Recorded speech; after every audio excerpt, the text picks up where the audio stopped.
ఆంధ్రప్రదేశ్‌లో గులకరాయి ఘటన రోజుకో కీలక మలుపు తిరుగుతూ ఉంది.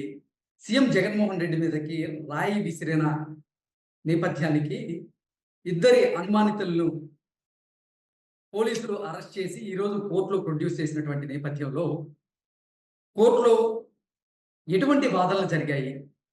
వారిని రిమాండ్‌కి పంపించడానికి కారణం ఏంటి? అనే అంశాలకు సంబంధించి మనతో మాట్లాడేందుకు ప్రముఖ మహిళా న్యాయవాది, జనసేన పార్టీ అధికార ప్రతినిధి రజనీ గారు మనతో ఉన్నారు. రజనీ గారు నమస్తే.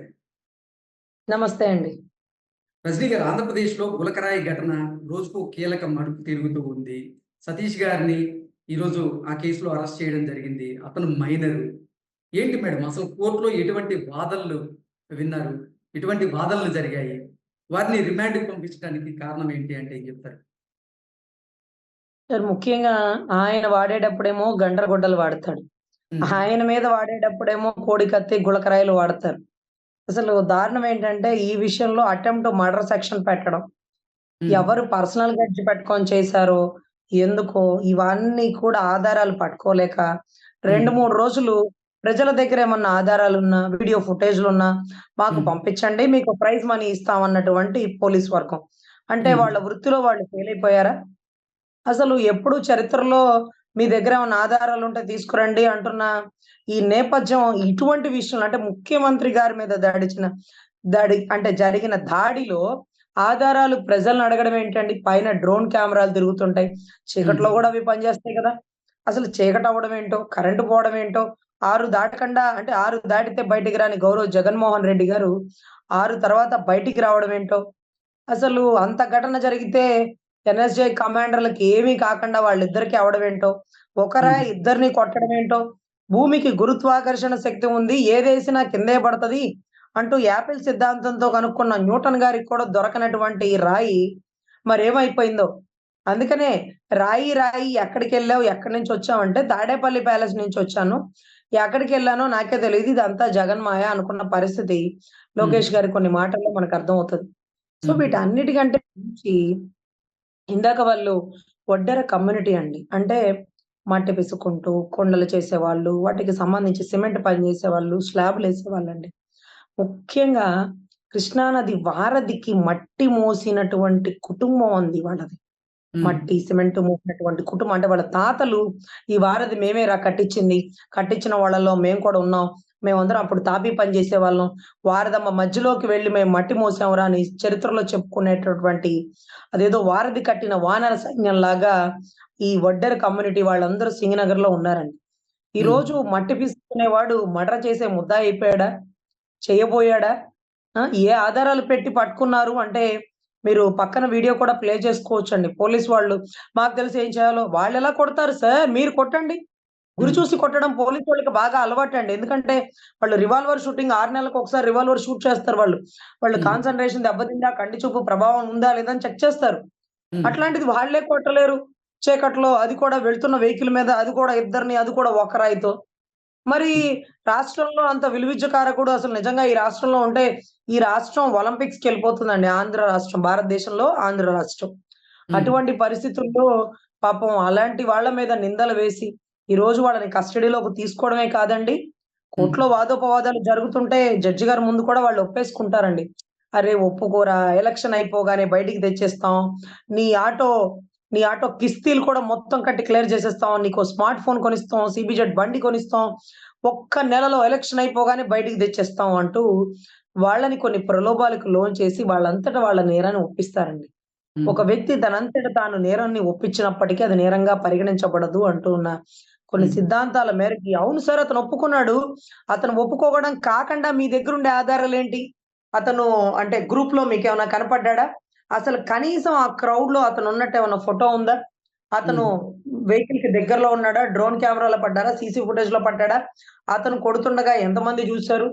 అతను అంత బాగా ఎలా కొట్టగలడు? ఇది మెయిన్ హ్మ్. పాయింట్ అండి. పోనీ అతను కొట్టాడే అనుకో. మీరు వెంటనే గౌరవ జగన్మోహన్ రెడ్డి గారిని అక్కడి నుంచి తరలించేయాలిగా. సినిమాల్లో చూడట్లా చాలా మంది. రియల్‌గా కూడా జరిగేది అదే అండి. చిన్న బంతిపూతో దాడి జరిగినా, రాయితో దాడి జరిగినా, నాటు బాంబు అక్కడ పేలి పొగ బాంబు వచ్చినా ముందు అక్కడి నుంచి జగన్మోహన్ రెడ్డి గారిని తప్పించేస్తారండి. ఆయన వద్దు అన్న ఆయన కూడా ఆయన మాట వినరండి. నన్ను తరలించొద్దు, నేను ఇక్కడే ఉండాలి, నా ప్రజలతో ఉండాలి అన్నా కూడా ఎన్ఎస్జే కమాండర్ 2 రెక్కలు పట్టుకొని ఈడ్చుకొని పోయి ఆయన ప్రాణాన్ని కాపాడతారండి. అది వాళ్ళ వృత్తి ధర్మం. వాళ్ళకి ట్రైనింగ్‌లో నేర్పిచ్చేది. సో, అటువంటి పరిస్థితుల్లో 70 సినిమాలో బస్‌లో కూర్చొని ఒక డాక్టర్ తుడుస్తున్నాడు. ఇంకో డాక్టరు స్టిక్కర్ ఏస్తున్నాడు. అదేంటో హరికృష్ణ అనే ఒక డాక్టర్ ఉన్నారండి. అక్కడ కూడా చంద్రశేఖర్ అన్నమాట. ఒకాయన సింహాద్రి చంద్రశేఖర్. ఆయన కూడా డాక్టరేనంట. ఆయన కూడా లక్కీగా ఉన్నాడు కాన్వాయ్‌లో. ఆయన మీద కూడా అంటే ఆయన కూడా పాపం స్టిక్కర్ అంటించే ప్రయత్నం చేస్తున్నారు.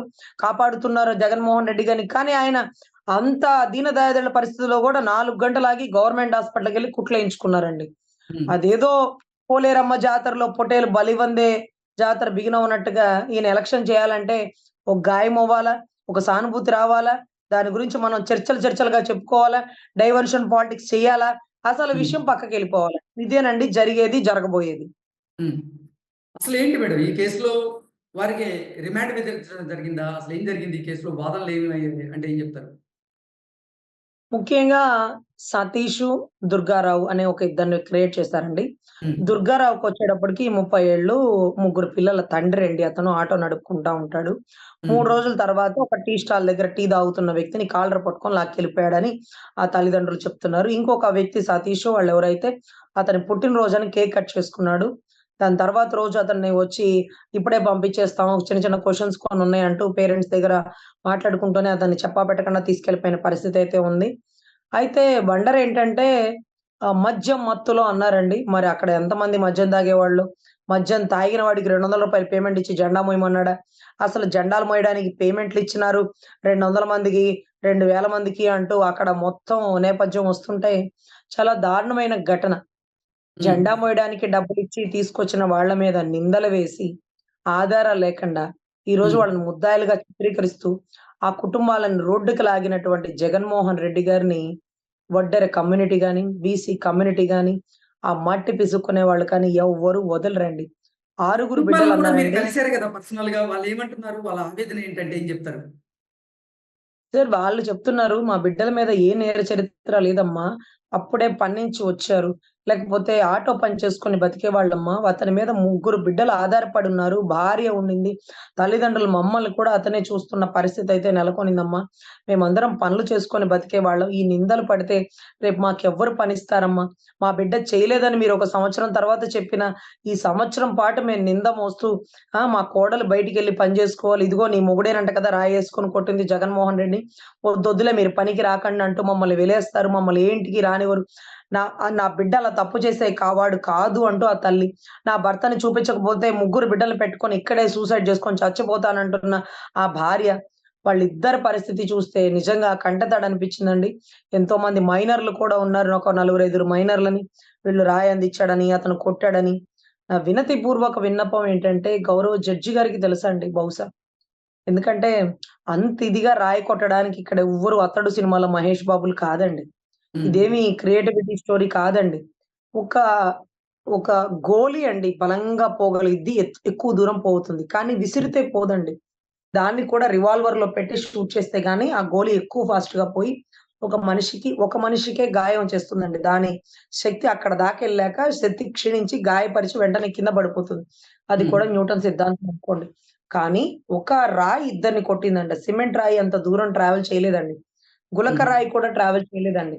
ఒక మనిషి ఇలా చూసి కొడితే అది ఎంత దూరం పోతుందో అసలదొక పెద్ద విద్య అండి.